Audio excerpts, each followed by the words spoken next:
Something that fascinates and scares me is how people who are interested in controlling and manipulating other people know, at least instinctively, that those of us with trauma can be easy targets.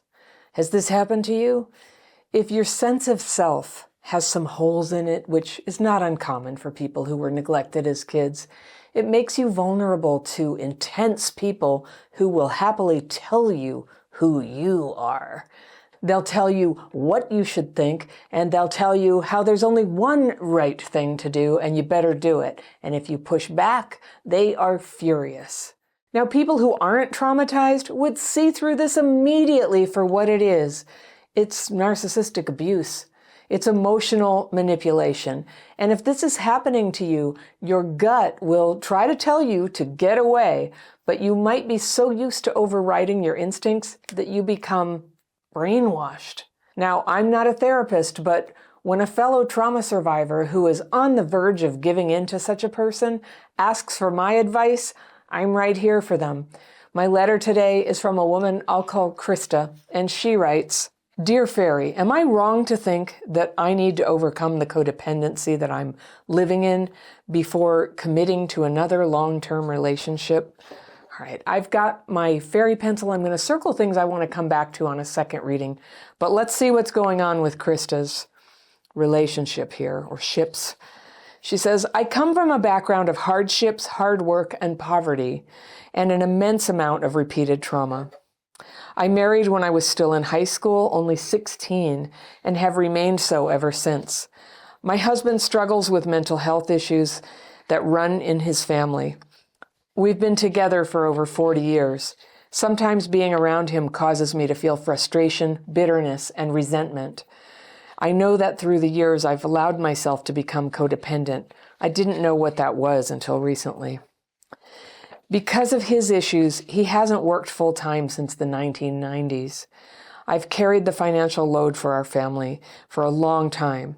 Our only child is now grown, and we have grandchildren. I care for him and know that a lot of his issues are not something he is able to control. Yet through it all, untimely deaths, poverty, struggle, and the codependency, I've pursued my dreams, managed to push down the guilt, travel and pursue my most aspiring vision of all, to be a writer, which sort of led to my current dilemma. Around 6 years ago, I met an affluent, articulate, charming man at a local event. There was an immediate connection. I suppose I was hoping heaven was about to open up for me and that someone was going to take an interest in my work and perhaps offer me a professional opportunity. So when he invited me to his office to, quote, talk, I went, and it quickly evolved into a romantic relationship with all the excitement and adrenaline rush that accompanies such things. However, we were both married at the time, so I tried early on to break it off, but he convinced me that I was walking away from what was potentially the greatest moments of my life. Like Eve in the garden, I bit the forbidden fruit. Yeah, you're a writer. I've tried several times since then to break the relationship, but each time he reminds me that I'm in a sick relationship at home and that I need to get out of it. He tells me that he really loves me and wants to take care of me, that I've been too independent my whole life, that I need to be interdependent and be willing to let someone else lead. Oy vey. My greatest fear is losing myself in someone else's identity, and his, I think, is that he is going to come to the end of his days and will not have gotten to live that ideal intimate relationship he has always craved. He wants a full-time woman and sees so much potential in me for a great relationship. The arguments come when I say that I'm not sure what I want. I often feel anxious and nervous when I'm going to see him because I don't know when a conversation is going to blow up into an argument. He says I can choose to stay in my sick marital relationship if I want, but that I will always regret letting him go because I'm never going to find anyone else like him, and that he is offering me the love of a lifetime. Okay, we're going to have a field day with this guy. At times, I've been so low and felt so bad that I was not being good to or for either one of them that I've contemplated ending my life just to escape the constant pain. But then I remember my innocent grandchildren, and I can't do it because we're close and I can't hurt them. That's right. I love them so much. He tells me that it's not going to be as bad as I think it is, and that his separating from his wife was probably much harder than what I'm facing. My boyfriend says my husband doesn't love me, that he only needs me to make him comfortable. When I tell my boyfriend that I don't want to move in with him and sleep with him, he gets triggered. When he pressures me to make steps to come toward him, I get triggered. He says that if a woman loves a man, then she will rush to be with him and not have uncertain feelings about whether or not she wants to sleep with him. He says it all comes down to whose bed I want to sleep in and whose house I want to live in. When I say that maybe I want to sleep in my own bed and live only in my own house, he gets angry. Yet he says he's not angry. He says he's disappointed I'm just disappointed. He says that because I don't have the courage to leave a sick relationship and come join him in a healthy one. He says that I'm sabotaging the relationship. He uses words like, you're destroying us, and I have PTSD about whether or not you're going to run off and go into a fearful avoidance or not. He moved his wife out of the house and into an apartment about 4 years ago. He still supports her and pays all of her bills. They are not divorced, yet I've not left my husband. I don't sleep with him. I sleep by myself and I feel happiest when I'm alone. Probably because I simply long for peace. Maybe I'm not capable of love right now. I feel like I need time and space to heal and discover what it is I really want out of my life. My boyfriend says I'm addicted to a sick relationship and can't get sober while living in the liquor store. Oh boy. Yet I don't know that moving out and continuing to date him is the answer. I feel bad enough that I'm thinking of moving out, but worry that moving out and being in another relationship will not give me time to heal. I feel like I need to know myself. Am I just kidding myself to think that I maybe need to be out of relationships for a while until I find my mental, emotional, and spiritual footing? I feel guilt and grief much of the time.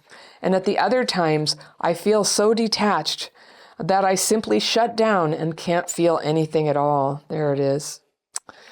All right. And that is from Christa. All right, Christa. Sometimes people's problems are complicated to live, but simple in terms of what the problem is here. So I love that you laid it all out. You gave all the evidence. It's really easy to see, and I think the commenters are going to have a field day with this because this guy is such a classic narcissistic manipulator.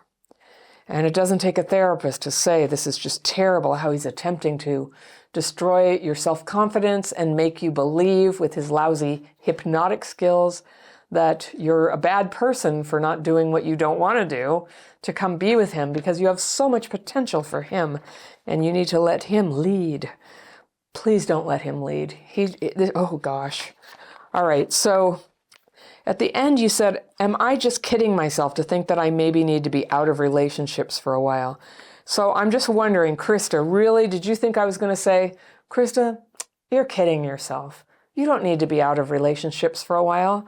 You only have two choices. The husband who's mentally ill and can't really deal with anything, and the one who just totally abuses you psychologically. There's no other choice. I think you're kidding yourself. No, I'm not going to say that. I'm not going to say that at all. I'm going to say, Christa, of course, your heart is crying out for the thing you want. You want your own thing. This is your chance to find your life. Getting married at 16 is a very telling detail about your past, about whether you had agency in that decision. What was that about? That you were just having a sexual relationship and your parents felt that that had to be made good on, or maybe you were pregnant or whatever. I don't know if you want to stay with your original husband. He's mentally ill. I guess he doesn't have much to give. Maybe you want to stay, maybe you don't want to stay. That is up to you. But all I'm saying is everything you're saying about this man who you met is such a red flag. So I do know that since you're asking for my advice, not him. not him. Maybe you stay in your marriage, maybe you leave and get your own place. It sounds like in your marriage, you get to have your own room, you get to have some autonomy. For now, anyway, you're taking care of your husband. I totally understand how it's not meeting your needs, how it's unfulfilling, and how you would have been vulnerable to somebody coming along and trying to turn you into his full-time woman.